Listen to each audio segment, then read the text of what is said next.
tout le monde. J'espère que vous allez bien. Avant de commencer, je tenais à vous dire que je suis heureuse de me tenir devant vous aujourd'hui. Un peu stressée, certes, mais très heureuse de vous partager un bout de mon histoire. Donc, je m'appelle Koulouï, j'ai 22 ans et je suis membre de la cohorte 9. Au quotidien, je suis étudiante en deuxième année de master et je travaille également en alternance dans le domaine de la RSE. Mon histoire avec l'abus émotionnel commence dès mon plus jeune âge.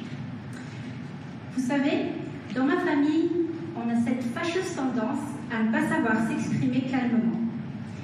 Les désaccords se réglaient souvent par des cris et des paroles dures, laissant des blessures profondes sur la petite fille que j'étais à l'époque. Quand je réussissais, c'était perçu comme normal. Mais par contre, quand je faisais des erreurs, elles étaient sévèrement critiquées. Vivre dans cet environnement, c'était comme marcher dans un champ de mines, incertaine du moment où tout pourrait exploser. Consciente que ma famille n'avait pas les outils nécessaires pour répondre à mes besoins émotionnels, je me tournais vers d'autres relations, souvent au détriment de moi-même. J'étais en quête constante de validation et d'affection, ce qui m'a conduit à de nombreuses déceptions au niveau de mes relations amicales et amoureuses. Ces moments éprouvants ont finalement fait ma force et je suis heureuse de dire qu'Oumé a été déterminant dans ce processus. Tout s'est passé vers la fin de l'année 2022, lorsque je venais d'obtenir mon diplôme de licence. Je pense qu'on a déjà tous vécu un moment dans notre vie où on remettait toute notre existence en question. Qui suis-je? Où je vais? Est-ce que j'en suis capable? Suis-je trop ambitieuse ou au contraire, ne le suis-je pas assez? C'est ce qui m'est arrivé à l'époque et je peux vous dire que c'est éprouvant de constamment se sentir stressé pour son avenir. Et pour ne pas arranger les choses, en parallèle, je devais aussi surmonter une énorme déception sentimentale. J'étais à terre, littéralement à terre. La douleur était si intense que je ne savais plus comment l'exprimer. Ce qui m'a amené à faire de nombreux épisodes répétés de crises d'angoisse. Et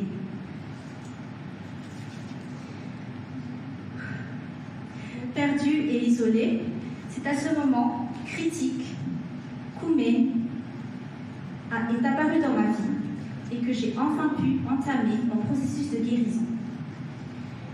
Ces 6 mois de Community of Practice, plus communément appelé COP, ont été particulièrement libérateurs pour moi, car ils m'ont permis de lâcher prise et de me reconnecter avec moi-même. Pour tout vous dire, avant de commencer les séances, j'avais beaucoup de mal avec mes émotions. Même quand je n'allais pas bien, j'essayais de garder cette image de la fille toujours souriante et positive dans la vie. J'avais cette tendance à refouler mes émotions au plus profond de moi, jusqu'à ce que je n'en puisse tout simplement plus et que ça finisse par exploser. Aujourd'hui, grâce aux outils qu'Oumé nous a appris, j'ai appris à reconnaître mes émotions, à les accepter et à les exprimer de manière plus assertive.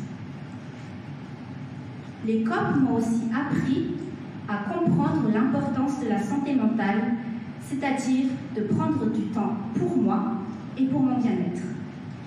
J'ai appris que je n'avais pas besoin de me sacrifier par amour ou par loyauté pour quelqu'un, que j'avais le droit de poser des limites et que le faire ne faisait absolument pas de moi une mauvaise personne. En changeant cette perspective, mes relations se sont nettement transformées.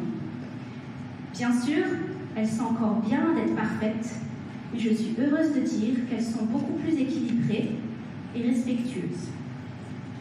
Bref, tout ça pour vous dire que mon aventure à Oumé m'a transformée, que si je suis capable de me tenir devant vous aujourd'hui, c'est grâce à cette communauté incroyable que j'aime et dont je suis très fière de faire partie.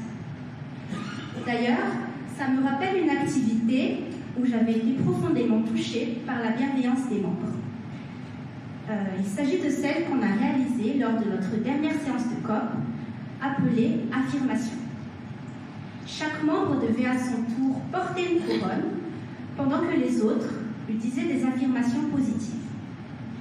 Comme je n'avais pas pu assister à la séance avec ma cohorte, j'ai participé à celle d'une autre.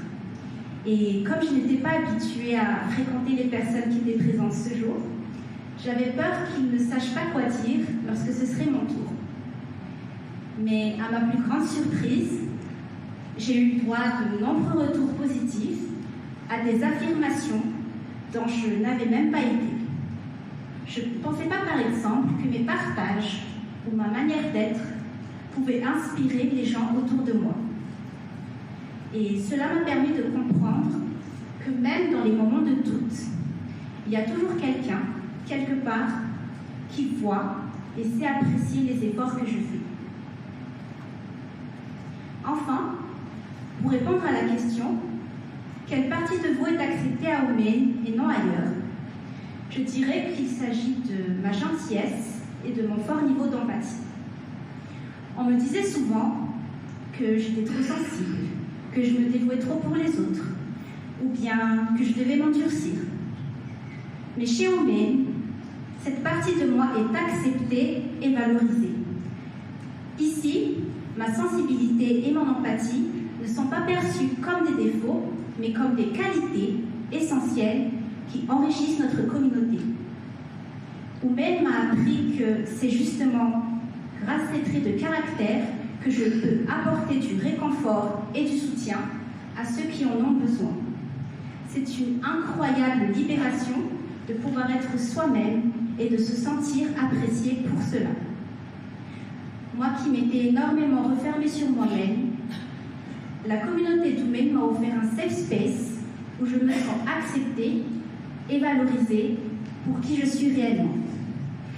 Grâce à cette organisation, j'ai trouvé non seulement du soutien, mais aussi une véritable communauté qui partage mes valeurs et m'encourage à grandir. Aujourd'hui, je suis prête à véhiculer les valeurs d'Oumen et à soutenir ceux qui, comme moi, cherchent à se libérer des chaînes de la violence psychologique et construire une génération plus empathique et bienveillante. Merci à tous de m'avoir écouté.